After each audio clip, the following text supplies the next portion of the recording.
Hey there guys, this is Steg here with another review, and today we're going to be looking at the new for 2019 Stegosaurus. Stegosaurus was a type of Stegosaurid ornithian dinosaur that lived, if you are an evolutionist, 155 to 150 million years ago, and if you're creationist, 6,000 to 3,000 years ago, in what is now the western United States, Colorado, Utah, Montana, Wyoming, in all the states that include the Morrison Formation, which is one of the most plentiful resources for dinosaur fossils in the world. It was discovered in, all three species were discovered at different times. In 1879, Stegosaurus ungulatus was discovered. 1887, Stegosaurus stenops was discovered, and in 1887 as well, Stegosaurus sulcatus was discovered.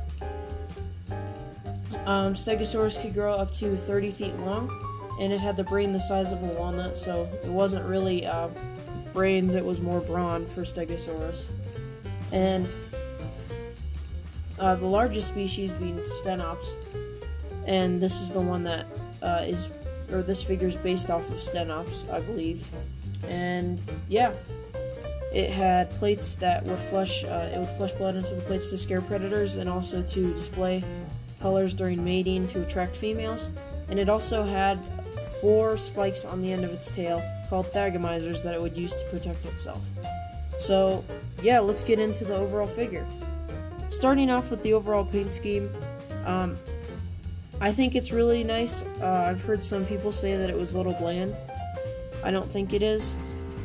I think that Safari tends to go for naturalistic paint schemes, but what I love about Safari is that they go for colorful paint schemes, like their Iguanodon has purple on it, and the Diplodocus is kind of turquoise in coloring, just to give a few examples of that. So I think that there's kind of a neon orange in the plates in the middle, and there's kind of a dark, almost black striping along the plates up there. You see that? Or here, right there. And there's also kind of a light brown and kind of a really small hue of tan starting to get into the sides of the plates.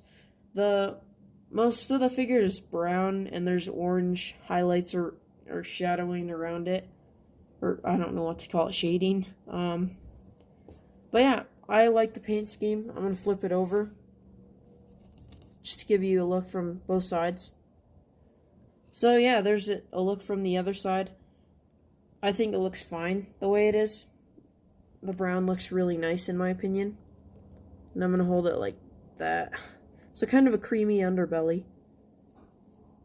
But yeah, and then I'll give you an aerial shot. Let me set that back there. Now let's get into detail. As you can see, they kind of went for more of the wrinkly-like detail. I'm zoomed into the main part of the animal, the abdomen or stomach or belly. You can see the shoulder muscle there. We go down to the foot, and then there's just some nice wrinklage right there. And then we go down there. As far as accuracy goes, the figure is flawless. I can't find anything wrong with it. And then there's a more wrinklage under there. Kind of reminds me of a rhino when you look at like the under part there and the wrinklage. Or an elephant, because you know how they have kind of wrinkly skin. I think that's what they try and go for these larger animals. And there's the head sculpt. I really like that. I like the throat folds underneath. I think that looks really nice. I like how they gave it kind of a crocodiles and alligators have that kind of scaling under the neck, and I think that looks really nice on this. The plates are really great looking as well. Still have kind of just cuts on it, or I don't really know, lines, but I think that it looks nice and weathered, like this animal's been through a lot. Then we go down to the tail, just the spikes. Yeah, let's flip it to the other side. Here's the other side of the figure. and more of that wrinkling going on in the skin. See more folds there. So we go down to the front foot.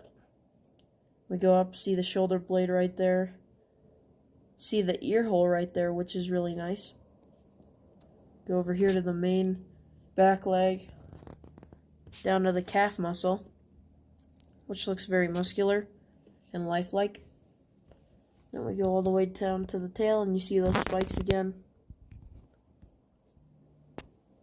But yeah, the detail is stunning on this figure. So now, let's get into size comparisons. So the figure measures from the tip of the snout to the end of the tail. It's about 8.5 inches. So, pretty sizable figure. Now let's compare it to some of the other safari figures.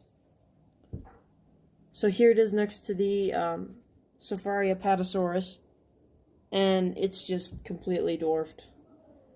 Here it is in the back. Yeah, it's still dwarfed. This would have probably been a young Apatosaurus though, because Apatosaurus would have been very much larger than Stegosaurus. So now let's take that guy out and put in the new and recently reviewed 2019 Allosaurus. I think these scale pretty well. I like both of them, like if they were facing each other. Like the Allosaurus is about to go in for the kill on the Stegosaurus. Then the Stegosaurus hits it in the face with the Thagomizers. But yeah, I think those scale pretty well on the shelf. And next is the Papo-Stegosaurus. Papo-Stegosaurus is like a few centimeters taller. As far as length goes, the Safari, no, they're roughly the same, I think. But yeah, there's that. And last, but certainly not least, is the Safari Diplodocus. And this is just, it's so much bigger than it. It's taller, longer, larger. But this would still be a young Diplodocus, just like the Apatosaurus. Diplodocus and Apatosaurus would have both been significantly larger in adulthood than Stegosaurus at its maximum growth length. So yeah, that should do it. That has been my review of the new for 2019 Stegosaurus. If you guys like this video, please like, comment, and subscribe. I appreciate hearing comments down below. And you guys have a great day. Bye.